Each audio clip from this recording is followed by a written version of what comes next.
भारतातील railway network हे जगातील सर्वात मोठ्या रेल्वे नेटवर्क पैकी एक आहे। दररोज लाखो लोक या रेल्वेने प्रवास करत असतात।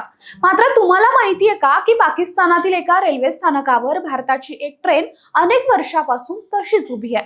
ही ट्रेन फाळणीपूर्वीची नसून काही वर्षांपूर्वीपर्यंत भारत आणि पाकिस्तान दरम्यान नियमित धावणारी समझोता एक्सप्रेस आहे।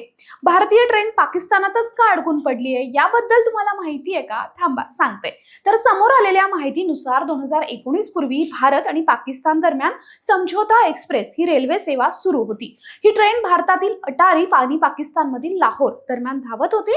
मात्र 2019 मध्ये जम्मू काश्मीर मधील कलम 370 हटवल्यानंतर पाकिस्तानने लाहोर अटारी मार्गावरील या ट्रेनची सेवा कायमस्वरूपी बंद करण्याची घोषणा केली। भारताच्या या निर्णयाविरोधात पाकने ही कारवाई केली होती। पाकिस्तानचे चालक आणि गार्ड समझोता एक्सप्रेसला वाघा सीमेपासून भारतातील अटारी स्टेशन पर्यंत आणत असत।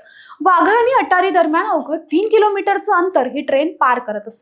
आठवड्यातून 2 दिवस ही सेवा सुरू होती। मात्र पाकिस्तानच्या अचानक घेतलेल्या निर्णयानंतर ट्रेनला वाघा स्टेशन जवळच थांबवण्यात आलं। पाकिस्तानचे चालक आणि गार्ड ट्रेन अटारी पर्यंत घेऊन जाण्यास तयार झाले नाहीत। सध्या पाकिस्तानातील वाघा स्टेशन जवळ समझोता एक्सप्रेसचे 11 डबे उभे आहेत। पाकिस्तानहून येणाऱ्या या ट्रेनचे डबे भारताचे होते तर इंजिन पाकिस्तानचं होतं। पाकिस्तानने ट्रेन वाघा स्टेशनवर थांबवल्यानंतर चालक आणि गार्ड इंजिन घेऊन निघून गेले। त्यानंतर भारताचे 11 डबे तिथेच उभे राहिले आणि आजपर्यंत ते तिथेच आहेत। ही माहिती तुम्हाला होती का? कमेंट करून नक्की सांगा।